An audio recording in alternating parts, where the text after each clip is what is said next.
Ok, pessoal, estamos aqui com nossa live. Hoje vamos falar sobre como foi viver no Japão, os lugares que eu estive no Japão, tanto alguns lugares que eu visitei, como também, em principal, né, os lugares em que eu morei. Porque houveram diversos lugares, né, por causa de transferências e tudo mais.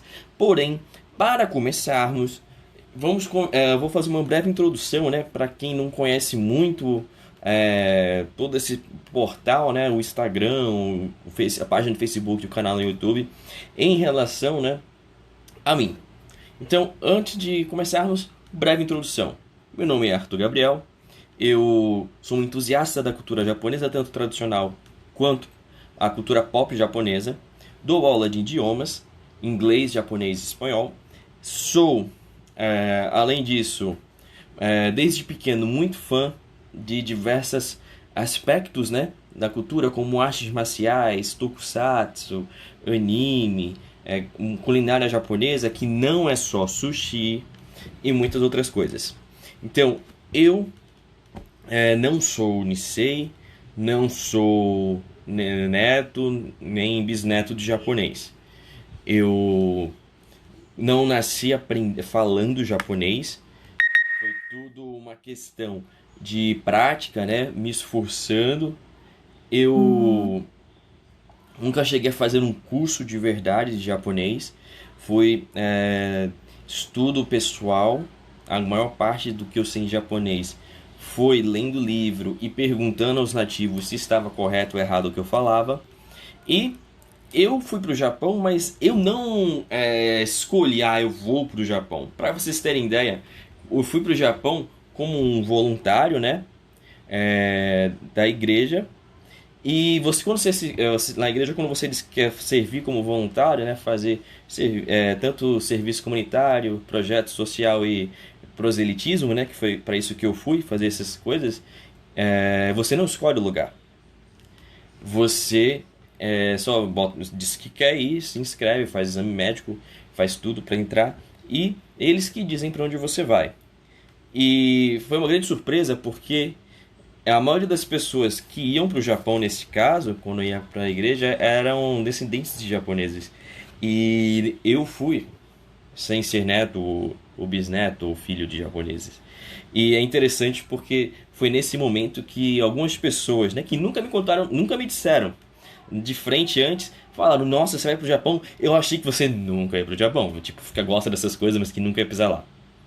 Mas eu fui. E eu ainda digo mais, gente. Se eu fui, você também consegue. Não importa se você é Nisei ou não, é uma questão de planejamento, de dedicação, de traçar metas e tudo mais. Então, foi mais ou menos através disso, né, que eu pude embarcar nessa minha aventura. E uma coisa que eu achei muito interessante desde o começo foi a evolução que eu tive, porque eu já estudava um pouquinho de japonês sozinho aqui no Brasil, e inclusive eu ficava às vezes enchendo meu professor de karatê de pergunta, né, que ele é japonês. E o que aconteceu? Além disso, de eu estar eu buscava sozinho, ficava estudando kanji, hiragana em casa, sem nem ter ideia de quando iria e como iria. Eu cheguei a fazer uma prova para concorrer à bolsa de estudos lá no Japão, não consegui, e, para minha surpresa, num programa ao qual eu não poderia escolher ir para o Japão, né, eu fui. E eu pude ver uma grande evolução na língua também, porque quando você está convivendo num lugar com pessoas que falam aquela língua, fica muito mais fácil. Porque qualquer coisa você pergunta para eles. Sempre que eu tinha uma dúvida, eu perguntava: como é que diz isso, como é que diz aquilo. Então houve essa evolução na língua, né? E também teve toda uma questão de você viver um sonho, né? Todo mundo sonha ir para algum lugar. Eu nunca tive o sonho, nunca me enchei os olhos, por exemplo, ir pra Disney. Tem gente que sonha ir pro Disney World ou pra Disneyland, né? Gente, são dois lugares diferentes. Fica a dica: Disney World é na Flórida, Disneyland é na Califórnia.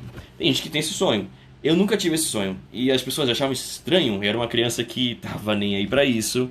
Eu preferia, se alguém dissesse: você quer ver um filme da Ghibli ou um filme da Disney? Eu dizia: Viagem de Chihiro, vamos lá. Ou então, quando as pessoas mostravam: vamos ver, sei lá, um filme de ação hollywoodiana. Eu falava, ah, se é pra ver ação, eu vou ver o Kamen Rider. E eu fui pro Japão. Muita gente pergunta, Arthur, quanto é com a distância, quanto tempo leva do Brasil pro Japão? Eu não sei, porque eu não fui do Brasil para o Japão. Eu fui da Califórnia pro Japão. E demorou bastante. Se da Califórnia pro Japão, que é um voo direto, né? Só atravessa o Pacífico, demorou, eu imagino que do Brasil ao Japão demore muito mais. Se alguém aqui que está vendo foi pro Japão do Brasil e lembrar mais ou menos de quanto tempo levou, comenta aqui embaixo. Eu sei que eu perdi um dia, porque a Terra estava girando para um lado e eu estava indo contra a rotação da Terra. Então, eu não lembro exatamente, acho que eu fui na segunda, cheguei na quarta. Por causa disso, que a gente estava indo contra a rotação da Terra. Talvez você ganhe um dia indo do Brasil, porque você está indo junto com a rotação da Terra. Mas eu não tenho certeza, isso eu teria que pesquisar melhor. Mas eu sei que eu cheguei um dia depois. E não durou 24 horas, eu acho, o voo. Demorou bastante. E é muito interessante porque o primeiro lugar que eu fiquei, quando eu desci no Japão, foi em Osaka, onde eu passei meu primeiro ano no Japão, fiquei 2 anos no Japão, passei meu primeiro ano no Japão inteiro só em Osaka, porém em cidades diferentes. Porque no Japão, né, eles têm as divisões políticas deles, né, mas eles não têm estado. No Brasil a gente usa a nomenclatura estado, né? Eles têm os Kens e os Fu. Mas se você fosse traduzir para o português seria algo como se fosse província, né? Eles têm as províncias deles. Então, eu fiquei na província de Osaka, porém em 2 cidades diferentes. O primeiro semestre eu fiquei na cidade de Hirakata, que é o norte de Osaka. E depois eu fiquei um pouco ao norte, mas porém mais perto do centro, na cidade de Toyonaka. Mas a curiosidade que eu vi é que quando eu estava indo para Osaka, né, brasileiro, né, eu só havia visto neve nas montanhas rochosas nos Estados Unidos, né? Nunca havia visto no chão, embaixo, né, numa superfície plana. As pessoas falaram, você nem vai ver lá, né, porque Osaka é quente. Gente, a província de Osaka é muito grande. Como eu estava no norte, eu vi muita neve. Aí quem é de lugares que neva muito, como o Alasca, o norte dos Estados Unidos, Canadá, fala que não neva nada lá. Mas se você nunca viu neve, e principalmente se você for do norte ou nordeste, ou do Rio de Janeiro, que também é uma região muito quente, é muito. Aí eu fiquei esse primeiro ano nessas 2 cidades, Hirakata, depois para Toyonaka. Porém, mesmo morando e trabalhando naquelas regiões, eu viajei para outros lugares. Conheci Senri, conheci Ibaraki. De Osaka também conheci naquela região a região de Umeda, Juso, Hattori Tendi, Sonen, Mino. Muita gente que associa Osaka, né? Aquele centro de Osaka cheio de prédios e arranha-céus e tudo mais. Mas porém Mino é uma cidade na província de Osaka que tem um clima bem legal, mas no interior é cheio de florestas de maple. Para quem não consegue imaginar como seria a floresta de maple, sabe aquelas folhinhas bem bonitinhas que a gente vê em filme norte-americano, que é o símbolo do Canadá, inclusive? Aquelas árvores e aquelas folhinhas, né, que você vê muito no Canadá e no Alasca, são de maple, né? São árvores de maple. Então tinha muitas delas lá. E eu fui no outono. Então tava tudo laranja e vermelho por todas as árvores, com aquelas vilas em estilo tradicional japonês. E eu tava indo para lá. E além de ter toda essa vibe natural bonita e aquela questão das vilas japonesas, tudo no estilo tradicional, você via as folhas caindo em diversos tons de laranja, vermelho e roxo. E as pessoas lá comem essas folhas, porém não cruas. Eles fritam elas. Você come tipo umas folhinhas de maple crocante. E é gostoso. Eu provei. Aí você vai subindo, seguindo em frente. Tem várias, é um parque muito lindo. Tem várias coisas assim, bastante natural. E quando você chega ao fim, você vê uma cascata gigantesca. Não tão grande se você mora em Foz do Iguaçu, não é muito grande. Porém, é bastante bonito. E é uma cena muito boa. Para você que gosta de ter contato com a natureza, com certeza vale a pena. Você não vai se arrepender de conhecer, né, Mino. Não se preocupem, para vocês, eu tenho um mapa de todos os lugares que eu morei, que visitei no Japão. No meu Instagram, você pode descer e pesquisar e ver os lugares. Porém, os lugares assim que vou falando mais, eu vou colocar para vocês depois num post no feed. Então fiquem tranquilos quanto a isso. Então, em Osaka eu conheci esses lugares, né? Como já falei, Senri, que também é muito bonito, é uma região mais nobre, né, de Osaka. Toyonaka, que é onde eu morava. Sonen, Okamachi, Hattori-Tenji, Juso, Umeda. Lá também, Umeda, né, que é o centro mesmo de Osaka. Também Sekime, que também é bem grande. Outra região de Osaka que eu fui foi um pouco abaixo de Umeda, o centrão mesmo de Osaka, que é Osaka-shi, né? Shi é a cidade, então é a cidade de Osaka na província de Osaka, que tem todos aqueles prédios, aquelas luzes que você vai de noite e vê aqueles mercadinhos apertados, cheio de gente vendendo com os balões em cima das lojas e as luzes nos prédios. Essa imagem que a gente tem do Japão, centro de Osaka, muito da hora. E eu passei meu primeiro ano todo nessa região, principalmente na zona norte da província de Osaka. Porém, eu não só fiquei lá, né? Isso tudo é em Kansai. Enquanto estava radicado lá, eu também tive a oportunidade de conhecer Kyoto, que é um dos maiores símbolos do Japão, né? E é engraçado porque foram duas ex-capitais do Japão, né? Tanto Osaka quanto Kyoto já foram capitais do Japão. Eu saí de uma ex-capital e fui conhecer outra. E lá em Kyoto, cara, é fantástico. Tudo que você tem imagem de samurai, toda essa imagem que você tem de Japão tradicional, do pessoal, desses filmes de espada, de templos e castelos, essas coisas assim super da hora. Essa imagem que a gente tem do Japão tradicional você encontra claramente em Kyoto. Lá eu fui para o Kiyomizu-tera, que é um dos maiores templos japoneses, que praticamente é parada obrigatória para qualquer pessoa que quer conhecer com essa vibe diferente, né? Se você tem interesse em conhecer mais essa parada religiosa do Japão, é obrigatório. Ok, David, quando você foi pro Japão, você se impressionou ou já sabia de tudo o que ia fazer? Sim e não. A gente se impressiona com as coisas diferentes, porém ao mesmo tempo a gente se surpreende como é muito parecido. Porque a imagem que eu tinha, cara, do Japão é que eu ia chegar lá e só ia faltar ter carro voando, porque eu achava que ia ser tudo uma megalópole. Porém, se você for de uma cidade grande, se você for de Recife, Fortaleza, Belo Horizonte, São Paulo, Rio de Janeiro, Campinas, você não vai se impressionar tanto. Você vai achar muitas vezes bastante parecido. A nível de costumes, eu já estava acostumado, porque apesar de eu não ser nem filho nem neto de japoneses, eu faço artes marciais desde pequeno, e eu já conhecia muito dessa questão da etiqueta, e o meu professor de karatê, eu não só fazia artes marciais, como o meu professor de karatê é japonês. Então, eu já sabia como era a questão comportamental do povo japonês, né? Toda aquela questão da etiqueta. Porque às vezes a pessoa pratica artes marciais, o professor é brasileiro, e não são todos os professores brasileiros que acham muito importante passar essa vibe. Porque, sinceramente, muito brasileiro estranho, porque é bastante séria e rígida.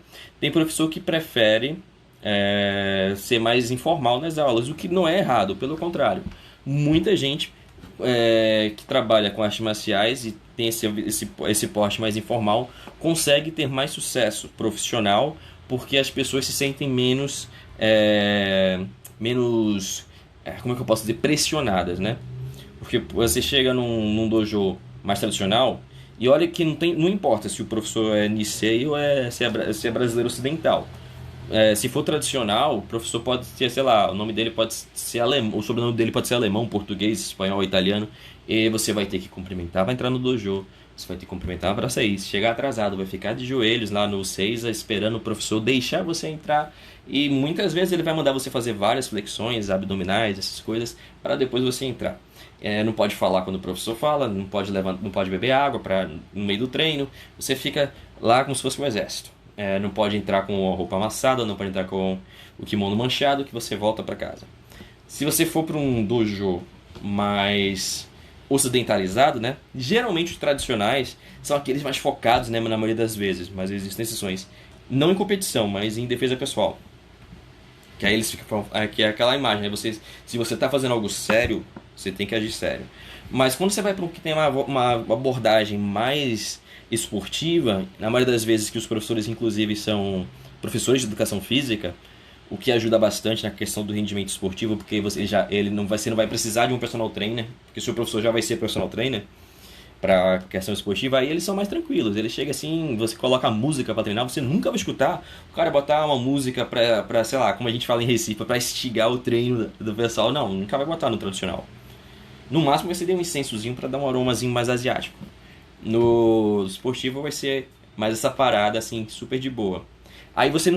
Essas pessoas que têm contato com artes marciais na parte esportiva vai ver muita diferença quando for pro Japão.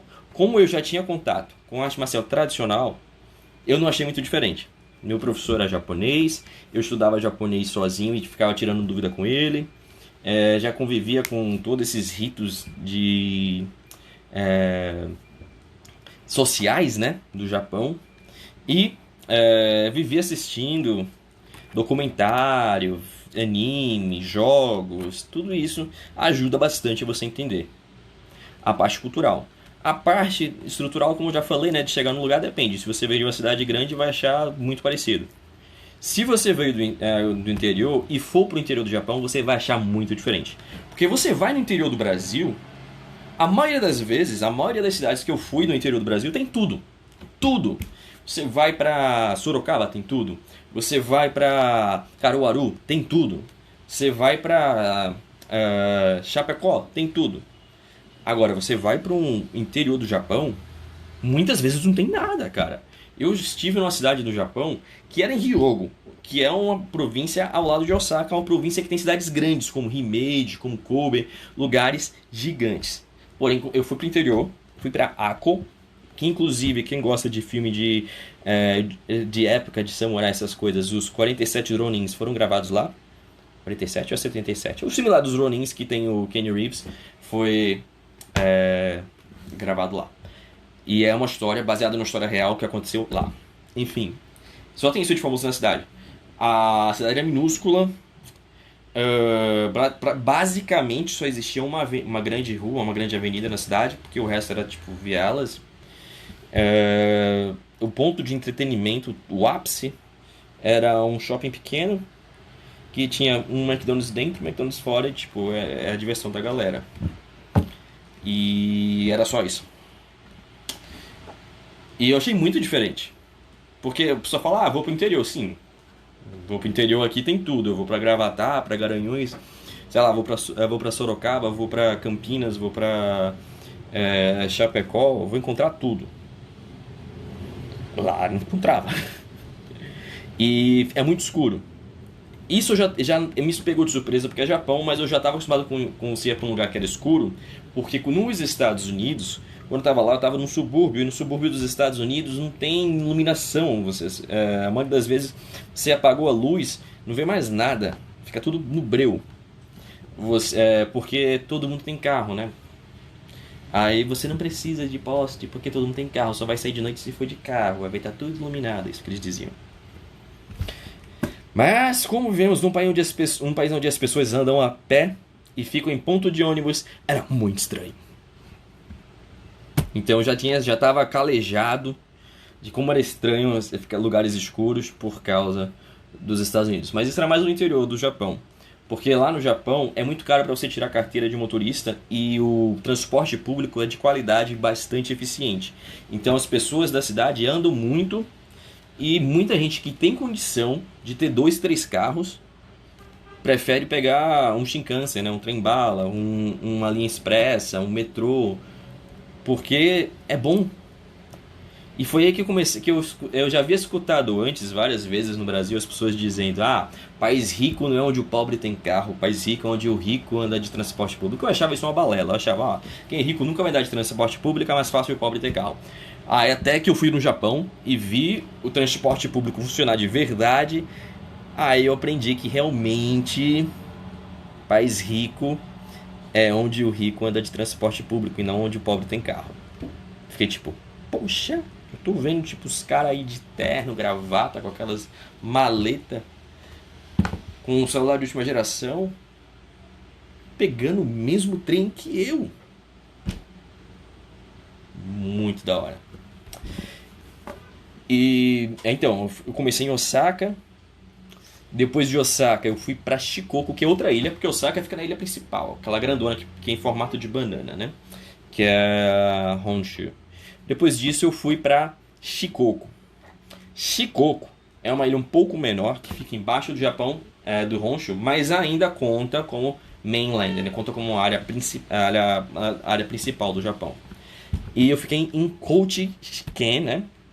Que é uma província, né, Kochi, uma província de Kochi, na cidade de Kochi. E quando eu fui pra lá, muita gente falou: cara, esquece. Shikoku só tem plantação. Esquece shopping, esquece tudo. Você vai ficar no meio do arrozal. Mentira!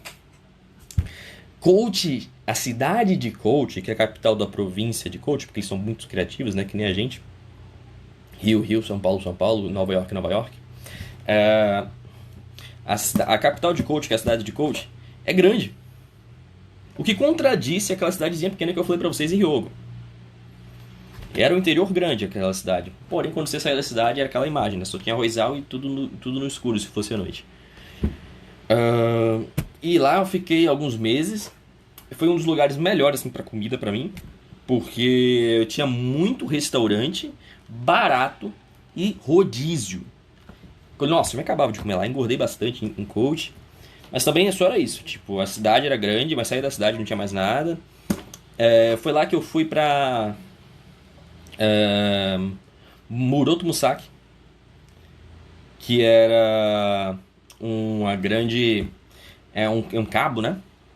Um cabo no sentido de geografia, né?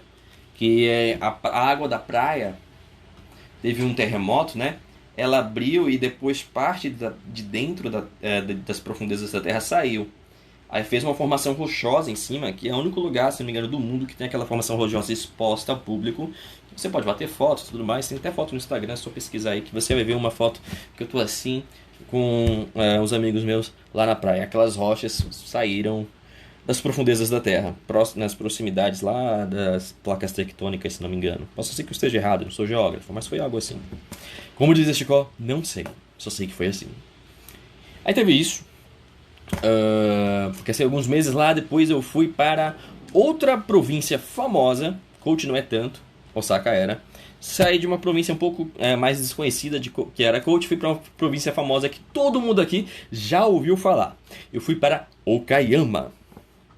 Okayama, gente, é uma província gigante, que tem de tudo. Nessa província você vai ver tanto interior quanto cidade. De cidade grande, só tem a capital, que é Okayama. De novo aquela criatividade, né? Okayama. Eu tava numa cidade do interior que era grande, que era uma das maiores cidades do interior de lá, que era Kurashiki. Só que tem um problema assim, para Okayama, Kurashiki era grande. Porém, se você for analisar, é um porte médio. Tem tudo? Tem. Mas tem pouco prédio. Mas nada que impeça de você conseguir fazer tudo lá na cidade.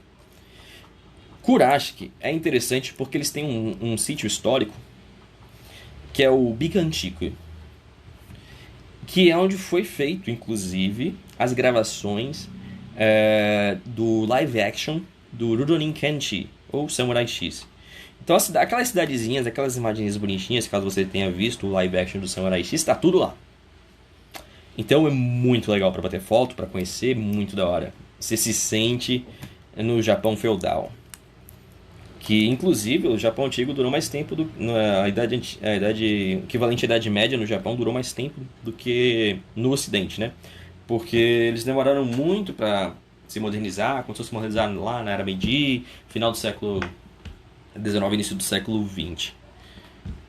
O que é interessante, porque acho que o único país ocidental que demorou para se modernizar assim, dos principais países ocidentais no geral, acho que foi a Rússia. Porque mesmo o Brasil, estando atrasado, na época ainda não era assim, não era. Dom Pedro II já tinha telefone, o Brasil ele foi inclusive uma das primeiras pessoas do mundo a usar o telefone. Já existia linha de telefone que ia do palácio lá do imperador até Portugal, se não me engano. Já existia no Brasil saúde, se não me engano, já nessa época de modernização do Japão, o Brasil já tinha basicamente tudo de necessário, assim. Era pouco mal distribuído, ainda hoje em dia muita coisa mal distribuída. Mas mesmo assim, a gente foi primeiro. Então, aí lá em Kurashiki tinha toda essa questão do Japão feudal, que você pode ir tirar fotos bacanas e sem falar que você, além de se encontrar, você via um novo com o velho. Você entrava no sítio arqueológico, no sítio histórico, e era tudo antigo, tudo bonito. Você saía de lá, voltava para a cidade, tinha carro passando, pessoal usando smartphone, loja de conveniência, alguns prédios, não eram tantos, porque era uma cidade de porte médio, mas tinha alguns, e você ficava, poxa vida, estranho. E outra coisa que eu adorava em Kurashiki, a estação de trem foi construída num lugar que era, na verdade, um parque temático viking. Então você via de algumas esculturas, algumas estruturas que eles mantiveram, você vê de vez uns vikings assim, em estátua, no meio da estação, o que é bem da hora. Quando eu estava em Shikoku, em Kochi, eu tive a oportunidade de conhecer todas as províncias de Shikoku. Quando eu estava em Okayama, eu tive a oportunidade de ir para Okayama-shi, né, capital de Okayama. Tive a oportunidade de conhecer Tomonoura, que fica na província de Hiroshima, que é vizinha à província de Okayama. E também tive a oportunidade de ir para o outro lado, tá? Isso tudo embaixo, né? Na parte direita do mapa, no lado do Oceano Pacífico. Tive a chance de ir para Tottori, que é onde fica já o Mar do Japão, né? Inclusive onde tem as dunas de areia. Talvez, dependendo de onde você mora ao ver isso, eu ache isso engraçado. Dunas de areia tem aqui no Brasil. Eu nunca vi, eu vi lá no Japão, dunas de areia. E eu achei muito da hora.